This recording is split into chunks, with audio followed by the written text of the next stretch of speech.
அருட்பெரும் ஜோதி 12 ராசிக்காரர்களுக்குரிய ஆடி மாத அம்மன் கோயில் ரகசியமும், எந்த அம்மனை வழிபடணும், என்ன பரிகாரத்தை செய்யணும், அந்த பரிகாரத்தினால என்ன பலன் கிடைக்கும்னு இந்த பதிவில் பதிவு செய்ய இருக்கின்றேன். ஒவ்வொரு ராசிக்குரிய அம்மன் கோயிலை சொல்கிறேன். அந்த அம்மன் கோயிலுக்கு போய் 2 நெய் தீபத்தை ஏற்றி சாஷ்டாங்கமாக அந்த அம்மா காலில் விழுந்து ஆசீர்வாதம் வாங்கிட்டு 11 ரூபா காணிக்க உண்டியலை போட்டு வாங்க. ஆடி செவ்வாய், ஆடி வெள்ளி என்று எந்த தினமாக இருந்தாலும் சரி, ஆடி மாதத்தில் ஒரு முறை இங்கு சென்று வாருங்கள். அந்த தாய் உங்களை வளப்படுத்தி தருவார்கள். மேசராசி அன்பர்களுக்கு மேல்மலையனூர் அங்காள பரமேஸ்வரி அம்மன் கோயில் சென்று வாருங்கள். தைரியம் அதிகரிக்கும், எதிரிகளின் தொல்லைகள் காணாமல் போகும், வாழ்க்கை தடைகள் நிச்சயம் நீங்கும்.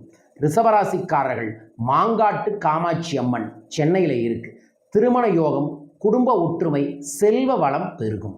மிதனராசிக்காரர்கள் திருவேற்காடு தேவி கருமாரி அம்மன் கோயில் சென்று வாருங்கள். சென்னையில் இருக்கக்கூடிய கோயில். தொழில் முன்னேற்றம், கல்வி வளர்ச்சி, மன அமைதி உங்களுக்கு அபரீதமாக பெருகும். கடகராசிக்காரர்களுக்கு சந்திரன் ஆக்டிவாக இருக்கக்கூடிய சமயபுரம் மாரியம்மன் கோயில் திருச்சியில் இருக்குது. ஆரோக்கியம், குடும்ப பாதுகாப்பு, நோய் நிவாரணம் சரியாகும். சிம்மராசிக்காரர்கள் மதுரை மீனாட்சி அம்மன் கோயில் சென்று தரிசனம் செய்து வாருங்கள். புகழ், அதிகாரம், தலைமை திறன், வெற்றி அபரீதமாய் அதிகரிக்கும். கன்னிராசிக்காரர்கள் திருக்கடையூர் அபிராமி அம்மன் கோயில் சென்று வாருங்கள். மயிலாடுதுறையில் இருக்கிறாங்க.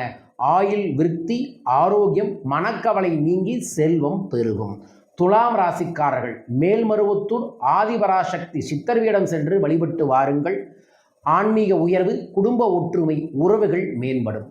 விருச்சக ராசிக்காரர்கள் பண்ணாரி அம்மன் கோயில் சத்தியமங்கலத்து பக்கத்தில் இருக்கு.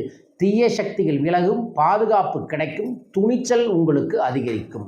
தனுசு ராசிக்காரர்கள் கோயம்புத்தூரில் இருக்கக்கூடிய கோணியம்மன் கோயில் சென்று தரிசனம் செய்து வாருங்கள். அதிர்ஷ்டம் கிடைக்கும், கல்வியில் முன்னேற்றம் கிடைக்கும், புதிய வாய்ப்புகள் தேடி வரும். மகர ராசிக்காரர்கள் திருச்சி தஞ்சாவூர் பக்கத்தில் இருக்கக்கூடிய புன்னைநல்லூர் மாரியம்மன் கோயில் சென்று தரிசனம் செய்து வாருங்கள். கடன் நிவாரணம், குடும்பத்தில் வளம், நிலையான வருமானம் கிடைக்கும். கும்பராசிக்காரர்கள் இருக்கன்குடி மாரியம்மன் கோயில் சாத்தூர் அருகில் விருதுநகரில் இருக்கு. தொழில் வளர்ச்சி, புதிய தொடக்கம், தடைகள் நீங்கும். மீனராசிக்காரர்கள் முண்டக்கண்ணி அம்மன் கோயில் மயிலாப்பூர் சென்னை. ஆன்மீக முன்னேற்றம், மன அமைதி, தெய்வ அருள் கிடைக்கும். இந்த கோயிலுக்கு 11 ரூபா காணிக்கை எடுத்து வச்சு வேண்டிட்டு ஆடி மாதத்தில் அந்த கோயிலில் போய் காணிக்கையை உண்டியலில் போட்டுட்டு 2 நெய் தீபம் ஏற்றி மனமாற வழிபட்டுட்டு சரண்டராயிட்டு வாங்க. அந்த அம்மன் உங்களை காத்து சகல செல்வங்களையும் தருவார்கள். தர வேண்டுமென நானும் பிரார்த்திக்கின்றேன். வாழ்க. இந்த ஆடி மாதத்தில் நான் ஆடி பௌர்ணமிக்கு சிறப்பு யாத்திரையை ஏற்பாடு பண்ணியிருக்கேன். வாய்ப்பு இருக்கிறவங்க கொங்கண சித்தரின் குரு பூர்ணிமா யாத்திரையிலையும் வந்து கலந்துக்கலாம். அல்லது சிறப்பு சத்யநாராயண பூஜையிலும் உங்கள் பேரை சங்கல்பம் செய்யுங்க. ஆடி அமாவாசைக்கு ராமேஸ்வரத்தில் 2 நாள் சிறப்பு யாத்திரை ஒன்று ஏற்பாடு பண்ணியிருக்கோம்.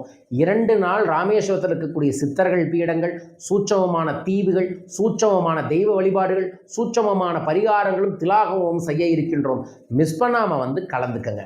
ஆடி பெருக்குக்கு சென்னையில் சிறப்பு ருணகர லட்சுமி குபேர கணபதி யாகத்தை ஏற்பாடு பண்ணியிருக்கோம். நீங்களும் கலந்து கொள்ளுங்கள். இது இல்லாமல் இந்த மாதத்தில் நம்மளோட பயிற்சி வகுப்பு வாட்ஸ்அப்லையும் நேரடியாக நடக்குது. அதை பற்றி விவரங்கள் தெரிந்து கொள்ள தொலைபேசி எண்களை தொடர்பு கொள்ளுங்கள். இந்த மாதம் முழுவதும் நம்மிடம் வாங்கும் அரகஜமை வாங்கினா 1+1 அன்பளிப்பாக தரோம்.